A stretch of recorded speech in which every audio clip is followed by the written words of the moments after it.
What's up, YouTubers? It is I, Brian Hicks, and Kenny. You're such a silly dog. And today, we are going to discuss Hunter Original reverse switches. Consider this another Brian Hicks how-to. So, the reason you may have to do something like this is because this specific switch is not made anymore. And the reason why you would be taking one apart is if you accidentally or intentionally pulled one or more wires out of this switch. Because once they come out, they don't go back in. And I'll actually demonstrate that for you. Okay, so here we have a piece of wire. It's actually the same wire that's in there. And this one here has had that happen. You see, I insert it and it doesn't want to stay.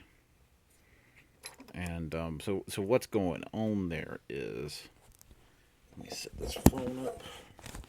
Gotta get a tripod and a real camera one day. Okay.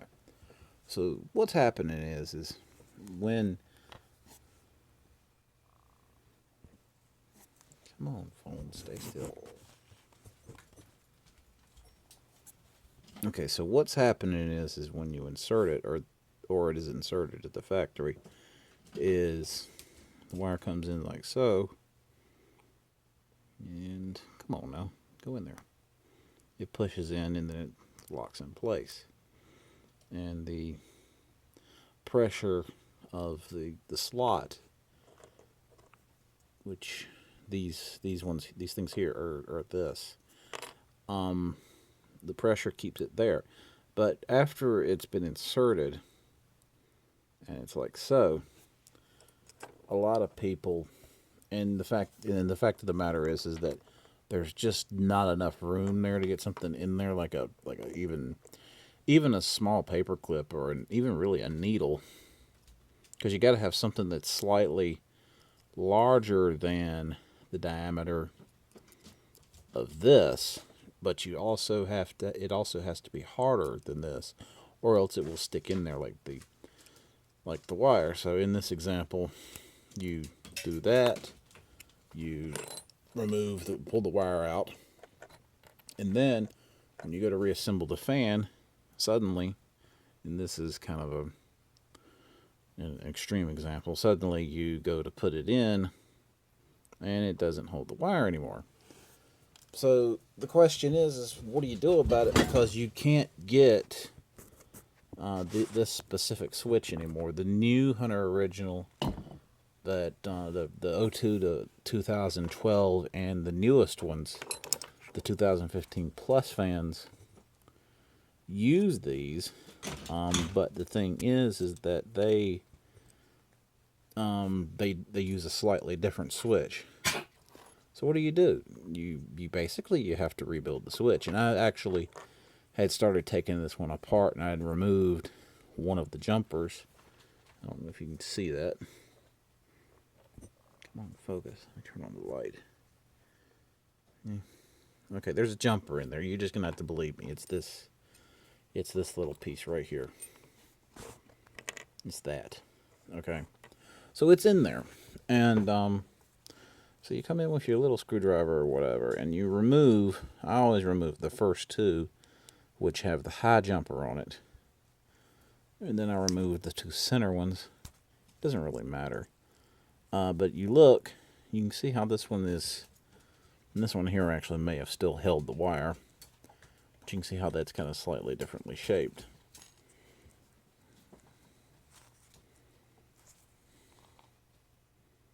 You got to be careful pulling these out. Come on, phone, stay still.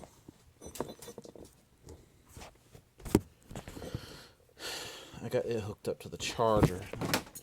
Looped my damn cord around.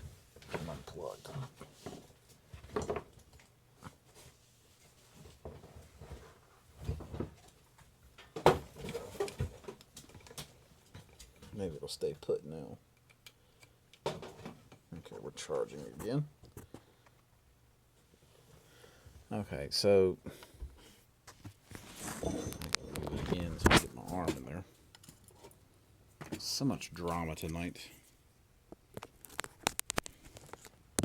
I went to pick up my Corvette from my friend's shop because they put a starter on it and the battery was dead.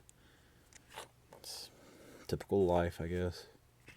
So like I said, you remove all these, and here you get the jumper on the final two. You gotta lift it out a little bit on one side, and then lift it out a little bit on the other side, and then lift it out a little bit on the other side until it comes loose. It's got to come out at the same time because there's a insulator there, the little red thing, and you got the jumper. Okay, so I don't even know if y'all can see any of that. So far as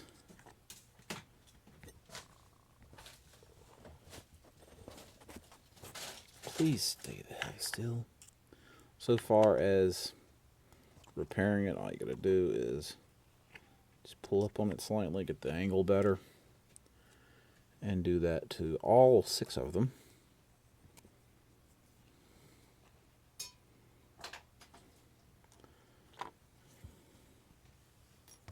Let me switch this around.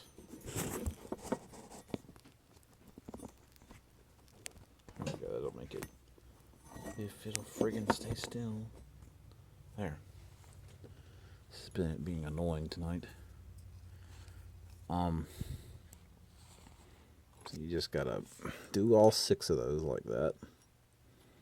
Where's number 6? There it is. Still got the jumper attached. Okay, this one here, if you look really carefully. Okay, I got low on phone storage. Okay, so where were we? We had just done 5 of these, and I'm going to repeat what I said because I'm not really sure if it caught it or not. This one here is number 6, and you can see, come on, focus. There we go. That there's a space there, and then it's pretty obvious that the wire will not be held in place by that. Okay, so taking it apart, putting it back together is the same as taking it apart, just in reverse. Found the right one. First, starting with the long jumper and 2 of the little clips. Okay, Kenny, I'll let you out in a minute. Kenny. Okay, I'll let you out in a minute. Quit scratching, you're making noise. Damn it.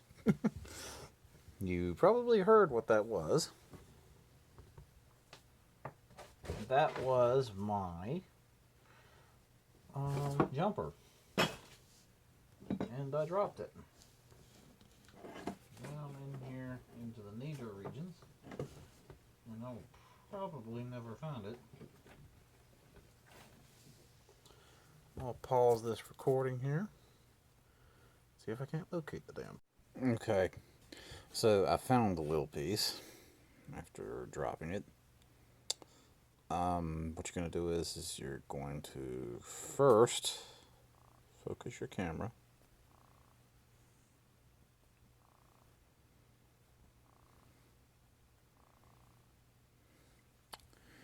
And then I'm going to insert one of them just a little bit into its slot. You're going to insert the little jumper, it should make a small click when it's home.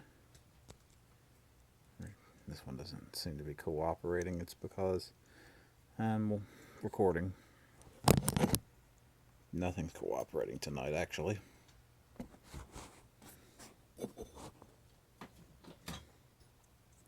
Okay, so the first one's in.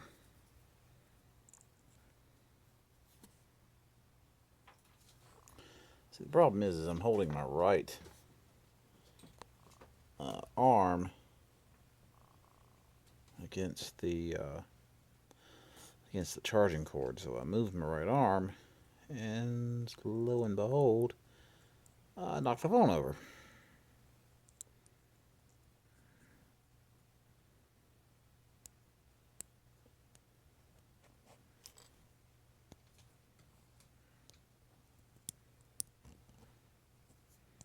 Okay, that is the hardest part right there, is getting that back together. And then you walk them back down. Sometimes you gotta kind of like massage the jumper just a little bit to make it go back in there.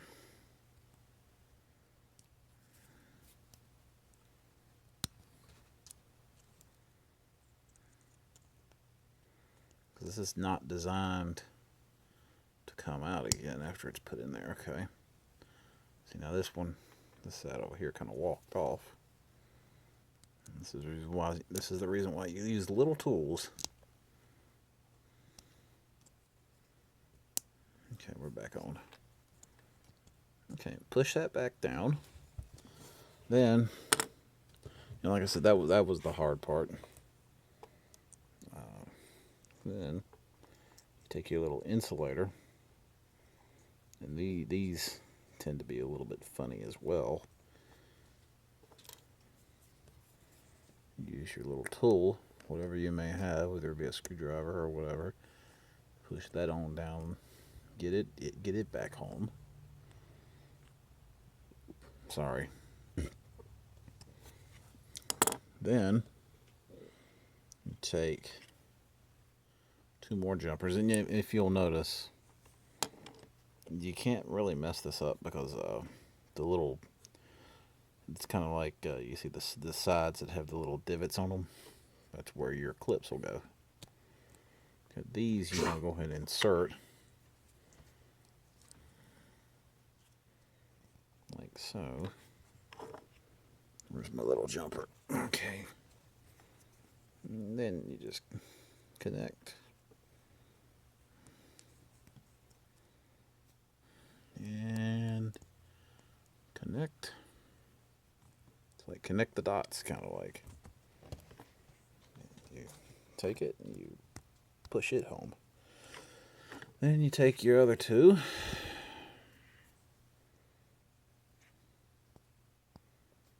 And you insert those. I know this is a boring video, and I know it's not going to get a lot of hits. But if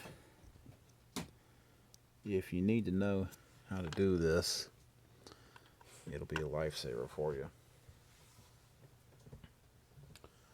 Okay, the next step is, and I usually would use a pair of needle nose pliers for this, but I can't seem to find mine, so I'm going to use this.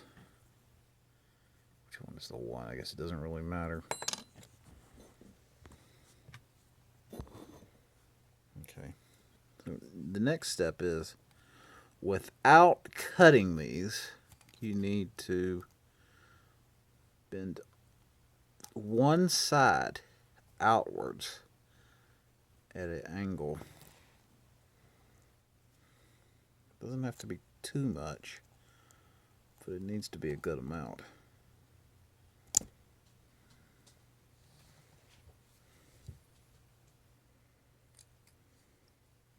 And I'm not talking about the whole side of the switch. I'm just talking about the little tabs.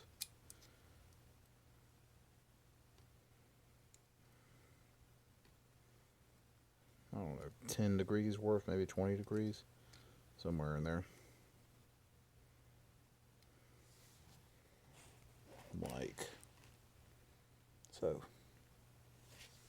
and the other side, you want to make sure those or are flat or ever so slightly pointing inwards, because when you take the switch apart,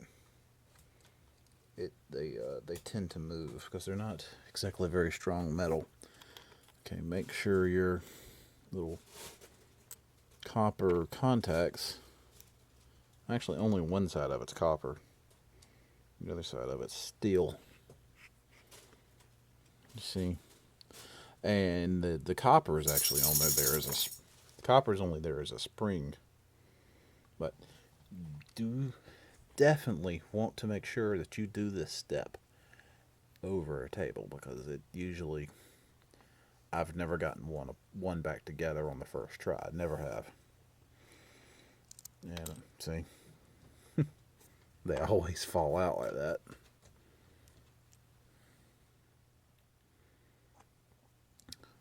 And I mean, it's been a long time since I've had to do this, so y'all can probably give me a little slack. Okay.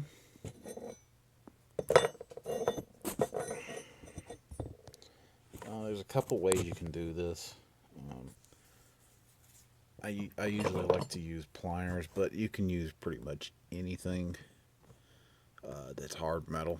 Just push the little clips back into place.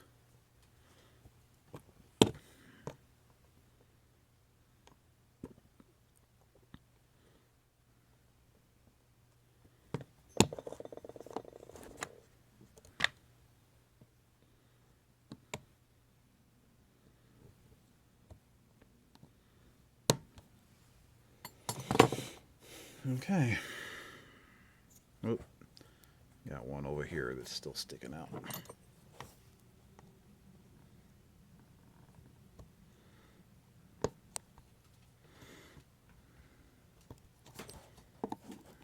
And give it a nice little tug. See, and that one's still a little loose right there. You may have to push out and in on them too. Oops, to make them stay.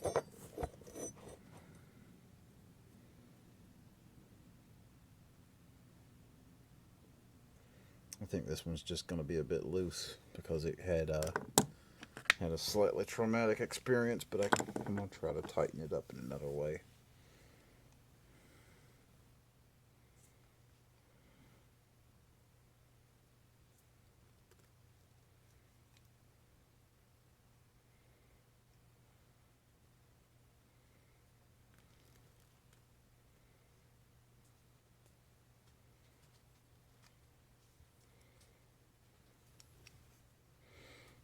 Like I said, I mean this one here was already kind of damaged from the switch housing kind of falling on it.